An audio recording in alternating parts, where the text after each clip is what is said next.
So I'm introducing our speaker for today is someone well known to this community. Judith Goleman has been a longtime member of RECAMFT. She's a past president of RECAMFT. She's been in practice doing individual and couples counseling and aging in place since 1978. I think she was quietly aging in place, probably.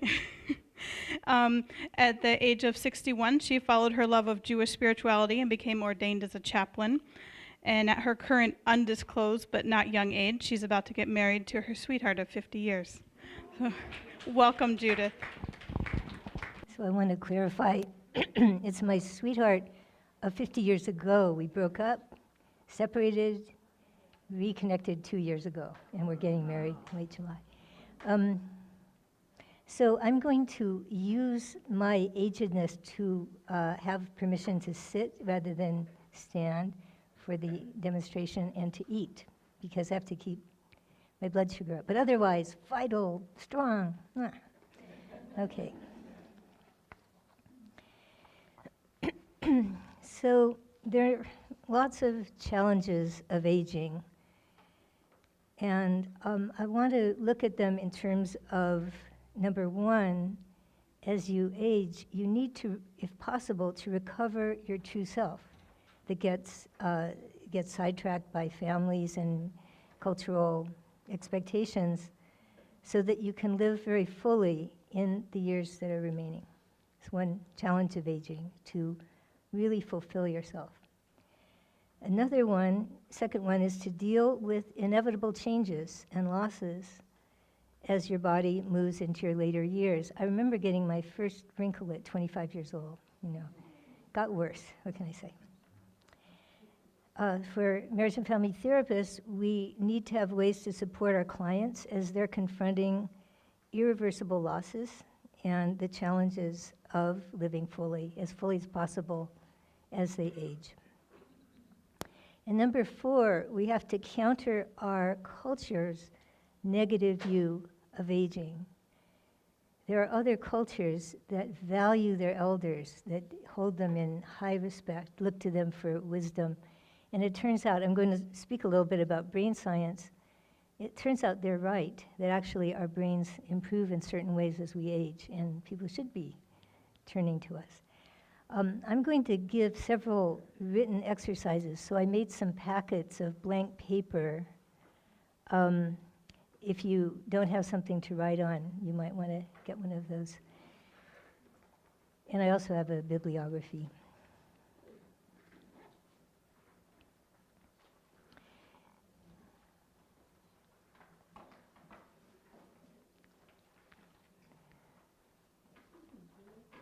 Yeah. I don't know if anyone else is having a strain to hear you clearly, but I am. Okay, somebody knows how to turn up the sound louder.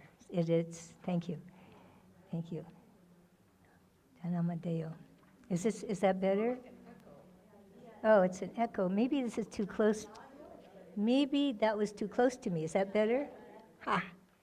Okay. Thank you.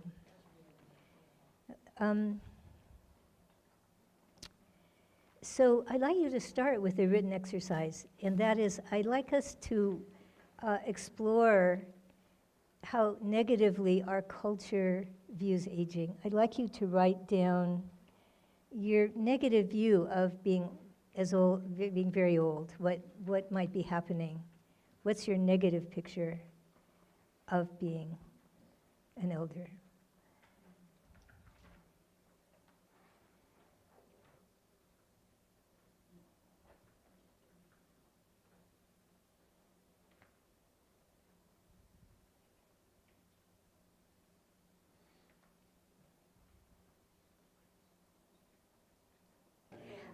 Your next written assignment is to write down a positive view of aging. Think of people you know or you've seen who are role models for being older and being vital and involved and inspiring and fully engaged in their lives.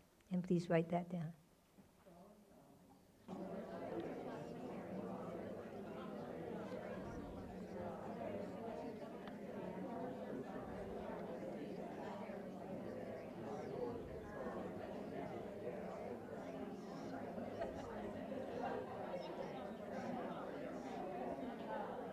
So, so you can see that there are effects on us of the way our culture holds aging, and yet they're not really accurate. It's possible to be fully alive, vital, positive as into your later years. So I promised I would talk about brain science, so I'm going to do a little bit of brain science talk. This is from a book called The Mature Mind, The Positive Power of the Aging Brain by Gene Cohen. It's on your there's some bibliographies available. So he did research with 3,000 older adults, and he came up with the idea that there are 4 distinct developmental phases of later life. He said there was a midlife reevaluation. There's something he called liberation, summing up, and encore. Will you say those one more time? Yes. Ah. Luckily, Hal Former's here now, and he'll. Oh, okay. Okay, just keep me informed if it slips away. Yes, developmental phases. Midlife reevaluation, liberation, summing up, and encore. And he said there also is an impelling force, an inner drive that he calls the inner push, that gets very strong as you get older, an inner push to fulfill your life. So he says midlife reevaluation, it's not a midlife crisis. He said people roughly 40 to 65 feel an urge to search for what is true and meaningful in their lives. This is followed by what he calls liberation. You feel a desire to experiment, innovate, free yourself from earlier inhibitions or limitations. He said this comes on strong in the late 50s and 60s and into the 70s, and judging by my sweetie, into the 80s also. Brains undergo significant physiological changes, new connections between brain cells. The 2 hemispheres are used in a more balanced way. Is that true for women and men? Yeah. Yeah. So the summing up in the late 60s through the 70s and 80s can be recapitulation. I'm not sure what that means actually. It can be that. Recapitulation, resolution, and review. And we'll be doing some exercises to help us in that review. And he said this often leads to a desire to give back to family, friends, and society. Gene Cohen, C-O-H-E-N, he's an MD.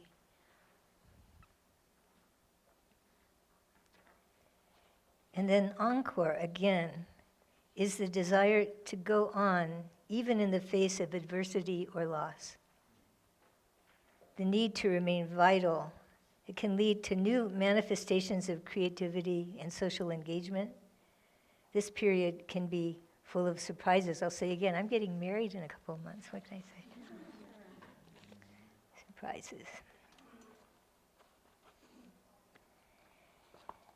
So understanding these phases of life can help release people from fearing having only negative images. Okay. So he points out, we all know this, the brain is constantly resculpting itself in response to our experiences and our learning. New brain cells form throughout life. And the brain's emotional circuitry matures and becomes more balanced with age. Because of the brain's 2 hemispheres being more equally used by older adults, then we're less apt to only think of a cognitive solution or be carried away by our emotion. We have much more balance. We're wise, right? We have more balance. Now, some aspects of brain function do decline with age.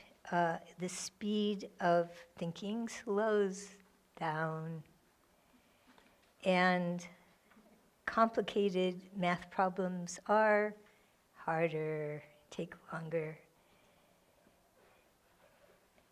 And our short-term memory, I forgot what I was going to say. No, it's not, it's not stored as efficiently. But, we can usually do quite well. And then we have our wisdom is developing, even as our short-term memory is not vanishing completely, but, he says that diet, exercise, sleep, social activity, challenging your mind, you're more likely to harness your brain's latent potential. So looking at older brains clearly have learned more than younger brains. And that shows up that in their being more dense with neurons. Younger people have less dense neurons. You can say that. I have more neurons than you. You can try that with your... The limbic system is less likely to take over the cortex. Oh, that can help, right? And the limbic system itself becomes calmer with age. There's a study by somebody whose name I can't quite read. The last name is Conti, C-O-N-T-I. And he says that he saw that in his study, or her study, that older adults experience less intense negative emotion, pay less attention to negative than to positive stimuli, and are less likely to remember negative than positive stimuli. So older people are calmer in the face of life's challenges.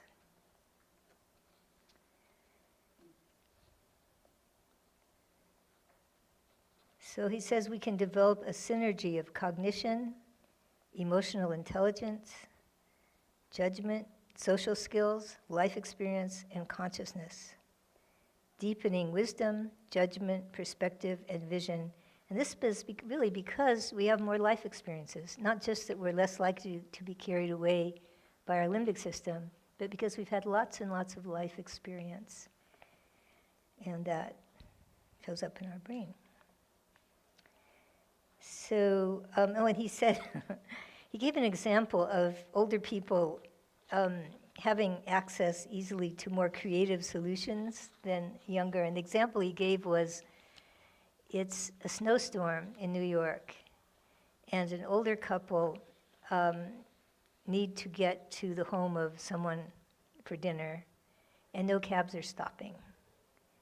And they see a pizza store. So they go to the pizza store, they order a pizza delivered to where they're going for dinner, and they say, and take us with you. Brilliant. So he describes, again, stages of development to finally get to know oneself and be comfortable with yourself, to learn how to live well, to have good judgment, to feel whole, psychologically, interpersonally, spiritually, despite loss and pain, to live life to the fullest, right to the end, to give to others, one's family and community, to tell one's story, to continue the process of, I can't read my writing, and change, whatever it is, to continue the process of discovery and change, and to remain hopeful despite adversity. So I'm going to give you another written exercise to start looking at your own life. There are 2 pages. I'm not quite sure how I'm going to get them to you. One starts with my fears are, one starts with I take delight in. And I'd like you to fill them both out. Okay, so I'll read what the first sheet says. It leaves you space to write about each of these. Okay, my fears are... Eek. Loud noises. Loud noise. My regrets are, you need fear on that side, but I'm, you don't need. So, my fears are, my regrets are, my consolations are,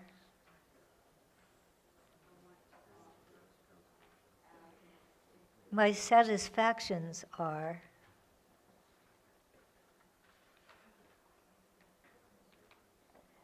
my hopes are,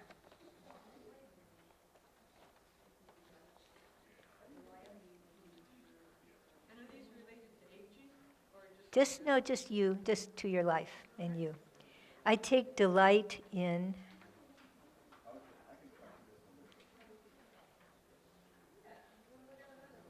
I find meaning in,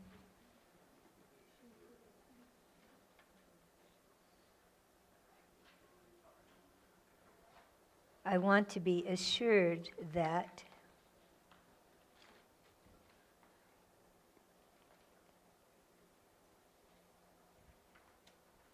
I want to affirm that,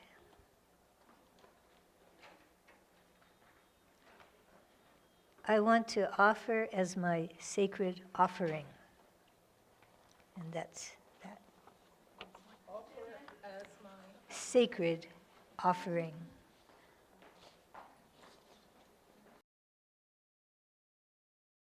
So I'm going to tell the story of my life cycles. How long do we have? 75 years? No. Actually, 40 minutes, it looks like almost 35. Okay, I don't need all of it. Okay, so I was born in Stockton, California. I survived that. And in terms of fulfilling my life, let's see, what do we have? Physically, emotionally, mentally, spiritually, a lot of mental stimulation. Both of my parents were college professors. Good spiritual base, really. The values in the family were to do good, to help fix the world. Physically, the body is there to carry your head around. And emotionally, I got a very strong message from birth that it wasn't good for other people if I was excellent and showed up and would shine. So I spent many, many decades of my life trying to not show up very much, while still having a practice as a marriage and family therapist. In the privacy of my office, it was all right. That was it. And because this was an amygdala-held message, it was very, very difficult to change, because our amygdala messages think the same thing is going to be out there if we try to do anything different. Is that, you guys know what I mean, right? It's hard to change because when I was a child, out of loyalty, I wanted to not show up and hurt someone. And then there's that same feeling, well, if I show up, it'll hurt someone. Okay, so I didn't show up for many, many decades. And then, just recently, I started meeting every week with a couple of friends to talk about our lives, and they loved me. They loved me. They felt I was valuable and brilliant and all these things. And I didn't let it in, of course, but gradually, over time, I almost let it in, and it made me stronger and made me start working on the writing I always thought I should do, the workshops, the teaching. And then my old boyfriend, from 52 years ago, we were engaged to be married. We were together for 2 years, engaged to be married. We broke up. We were both pretty unconscious people, especially him. No. And he stayed deeply in love with his fantasy of who I am all these 50 years. And he just hoped we could be friends someday. And so when he saw on Facebook that I was no longer in a relationship 2 years ago, he got in touch with me. In the meantime, he was in a spiritual practice called Subud, which is it's a flow of spiritual energy practice. And so he was examining what a schmo he was 52 years ago, and working on himself every day with this practice that was, self-examination, and it was a spiritual practice. So by the time he connected with me 2 years ago, he was a wonderful human being. And he was non-intrusive, and so on and so on. Now he'd had some health scares in that time. He'd had a mild stroke. He'd had different things, but it just felt very lovely to connect with each other, and it became deeper. He came to visit me about a year ago, and it felt as if we'd been together the whole 52 years. And so we decided he would come and live in California with me. So he did. Oh, well, the way it happened, I'm 76, right? I flew to Minneapolis. He spent 3 months, he's 81. He spent 3 months loading up everything, lifting boxes, moving, getting ready to move. And then he rented a big truck with a car carrier in back of it. I flew to Minneapolis and we drove out together. Well, we figured 6 nights and 7 days, we would see how we got along, right? So as it happened, we got along really well. I mean, we each got into our exhausted, cranky, or scared time, and the other one was there for us, and, it was wonderful. Then we got to my house, where I apparently became defensive and difficult, but, and then a month later, after he got here, I had a diagnosis of breast cancer. Not serious, it worked out wonderfully. But what happened was he was there taking care of me and loving me and, telling me I was beautiful, which if you have to have a mastectomy, it's nice to hear this. And all of my community and friends came through with love and with food, and it was like a vacation of being doused with love. It's like all the vitamins I needed were being supplied. So it's very transformative, and the breast cancer worked out fine, no problem. So then on New Year's, he hinted that he was proposing marriage. He said, if I were going to buy you an engagement ring, would you go with me or would I do it alone? He said, testing the waters. So anyway, so we are going to be getting married in late July. And Did you go together or did you go? we definitely went together. Marvelous. Yeah. And then the wedding ring fits. It's going to be really pretty. You'll see. So that's a beautiful story, and your love just fills the room. oh, good. That's wonderful. Thank you. Yeah. So anyway, that's my story. I'm sticking to it. Okay, so let's talk about what fulfills your life. And then I wanted to be sure I have time to teach. I'll have lots of time. I want to teach you, part of living fully is to get over our family of origin, what we call in my culture, mishigas, your, craziness from the family of origin. All of the messages that don't fit the reality of our life. So I want to teach a really powerful way. I think I'll do it now, so I'm sure that I do it. A really powerful way to use affirmations for healing. I mean, not just to your rational mind, but deep healing.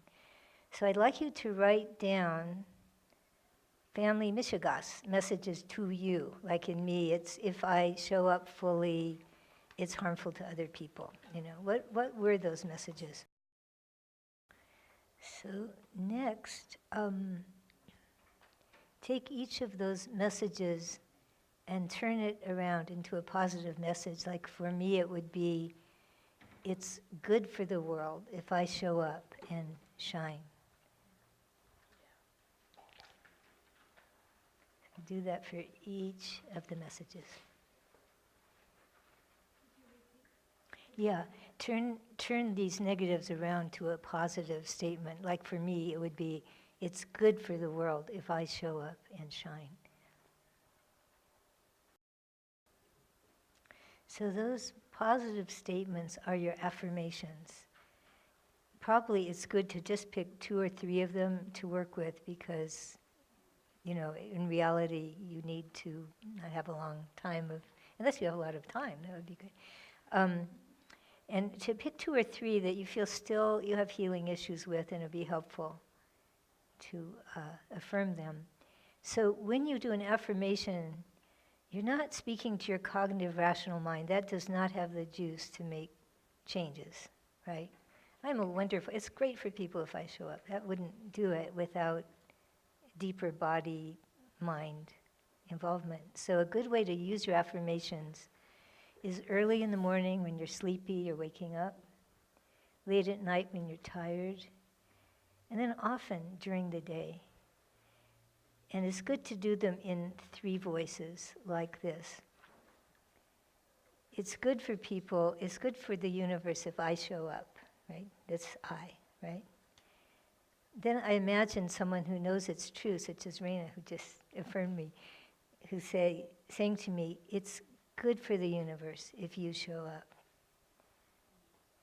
And then I imagine 2 people who know it's true and they're talking to each other about it and they're saying, it's good for the universe if Judith shows up. Okay? So that's a really powerful way to use affirmations. My experience is it takes about 3 weeks before you believe it, But it's true. All these things are true and to your experience, so you can pull them into your life. Okay, so let's talk briefly about living fully as we're older, okay? So we'll talk about physically, emotionally, mentally, spiritually. And maybe some of you have some additions to what I'm going to put forth. Apparently, physically, you can build stronger muscles into your 90s by lifting weights. So I am not a good example of physically, the body is there to carry the head around, But I have good genetics. But part of enlivening yourself in the later years would be keeping active, walking, biking, dancing, gardening, not overdoing it. I just got something in the mail that said really strenuous exercise may not be that good for elders, really high level. I don't know. But being physically active is good for your mind and your general health. So physically, right? Mentally, very good for you to study a new language, right? Yeah. Use your brain in a very full way. Learn complicated physical move, take Aikido, right? Have an active social network. And new mental challenges, get married, things like that. And then as marriage and family therapists, really each client is a new challenge, a new challenge to all aspects of our knowledge. Okay. Emotionally, we want to heal from these defensive structures that we put in place in childhood that keep us from seeing reality fully, like affirmations that correct these misteachings. I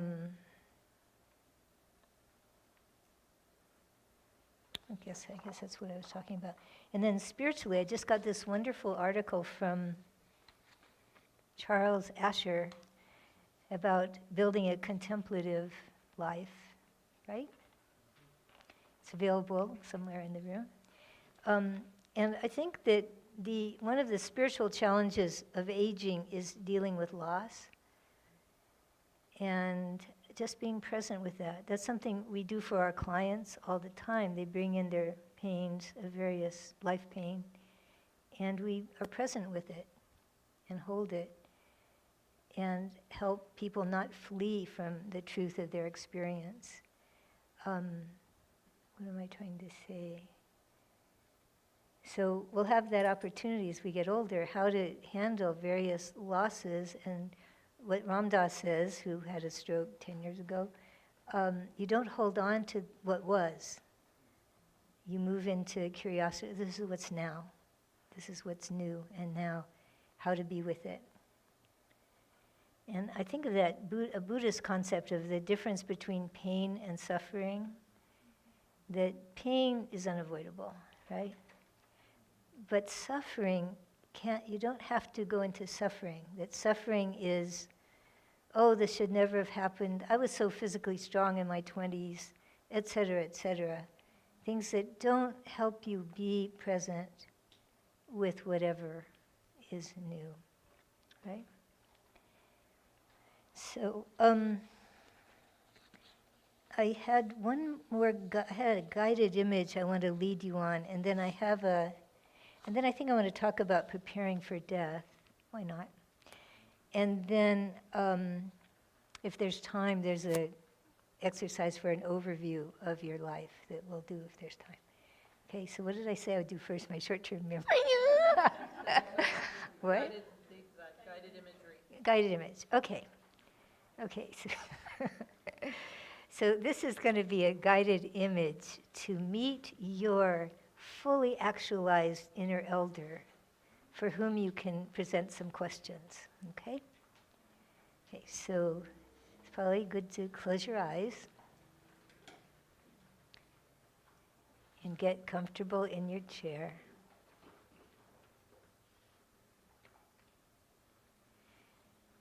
And then picture you're in a very beautiful outdoor setting.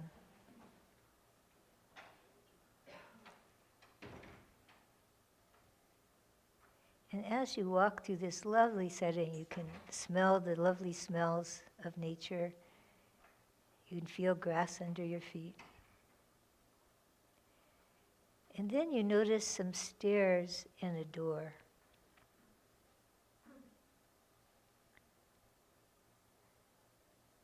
So let yourself walk up those stairs.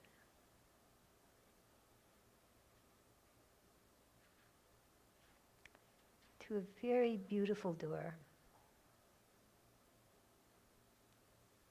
When you knock on the door and the door opens, there greeting you is your actualized, wise, inner elder self, full of life, full of wisdom.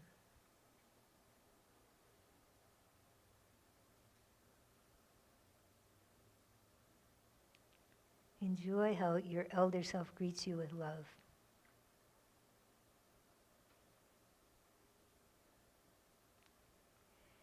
Spend as long as you wish with your inner elder. You can ask questions, whatever you wish. And when you're ready to return to the room, you can signal it by opening your eyes. Spend as long as you like. So, there are the practical preparations for death. One is the advance directive, right? This is a very good advance directive, really excellent. It's called 5 Wishes. On the bibliography it tells you, but you can get it from www.agingwithdignity.org. It gives you lots of choices that you need, like how much care you want. What if if your brain is no longer going to come back? What do you want to have happen to your body?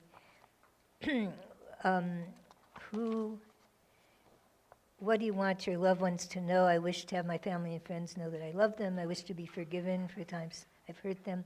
You cross out the ones that don't apply to you. It's just a very, very good advance directive, 5 wishes.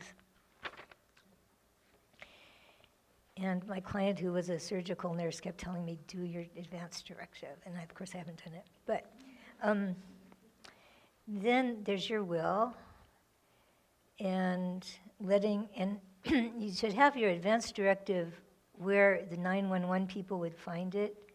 Somebody said, if you really don't want to be brought back, don't call 911 for a half hour because they're going to save you, put you on life support.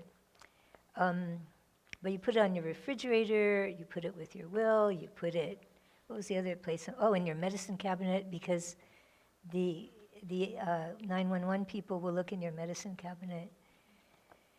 Anyway, so advance directive, yeah. There's a thing that your doctor can fill out for you called a pulse. It's the thing Oh, That's now legal. They have to look at that. oh, good. Thank you.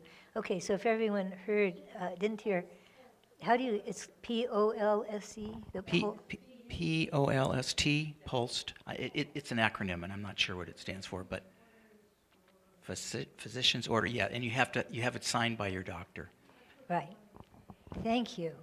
Thank you. And then this is good too, for your family to know what your wishes are. Yeah. It's also good to have something like that in your glove compartment, Uh-huh. because oftentimes, you're in an accident. Yeah, Baruch Hashem. Yeah. Thank you. Great. Okay, so the practical things, your will, your advanced directive. Then there are some spiritual and emotional preparations, like there's something called an ethical will, which you write to instruct your family about what you've learned in your life or what you want to tell them about your love for them. Your ethical, what did you learn? What do you want to pass on? Ethical will. Then you might think about whether you want to write letters to individual people about your relationship, your love for them, what they did, or whatever you want to write to someone. And make sure that you've said to people what you need to say. Can I just say that as Yeah. therapists, Yeah. we should also have professional wills. Thank you. Yeah, professional wills for all the confidential data in our office. Right. Thank you. I want to read to you, this is a traditional Jewish prayer for the end of life, and I really like it, so I'm going to read it to you. Okay. This is the last prayer before someone dies, and the rabbi might read it for them. I acknowledge before the source of all that life and death are not in my hands. Just as I did not choose to be born, so I do not choose to die. May it come to pass that I may be healed. But if death is my fate, I accept it with dignity and the loving calm of one who knows the way of all things. May my death be honorable, and may my life be a healing memory for those who know me. May my loved ones think well of me, and may my memory bring them joy. From all those I may have hurt, I ask forgiveness. Upon all who have hurt me, I bestow forgiveness. As a wave returns to the ocean, so I return to the source from which I came. Shalom.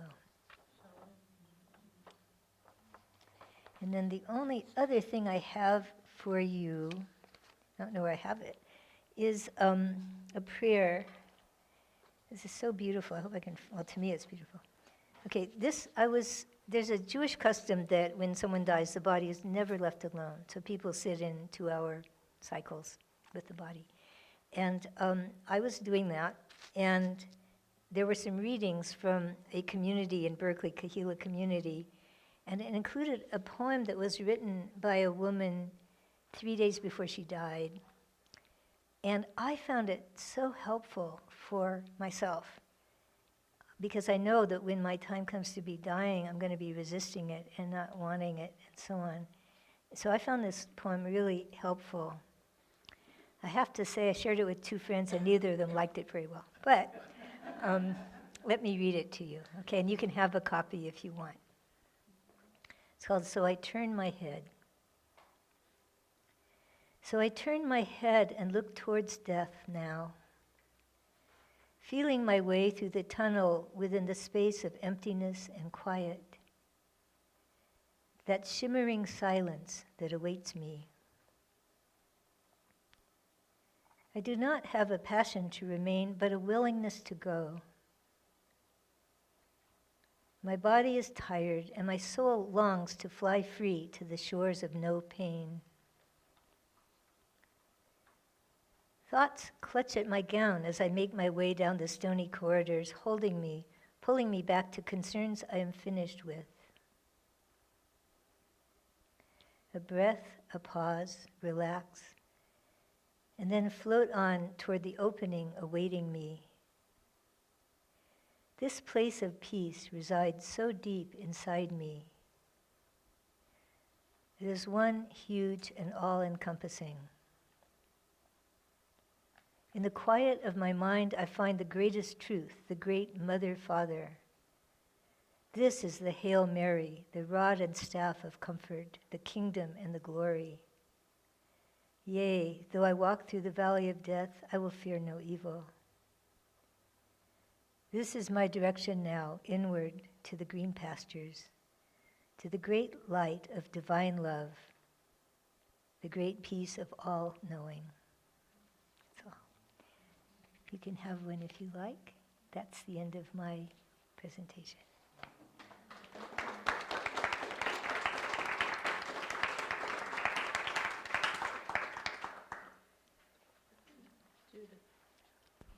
Thank you. That was really wonderful. And just so you all know, she prepared that just since the last members' meeting. So right. thank you. You did a great Oh, job. thank you.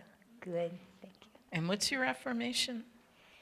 It's good for the world if I show up. It is good for the world if you show up. Thank you. Thank you.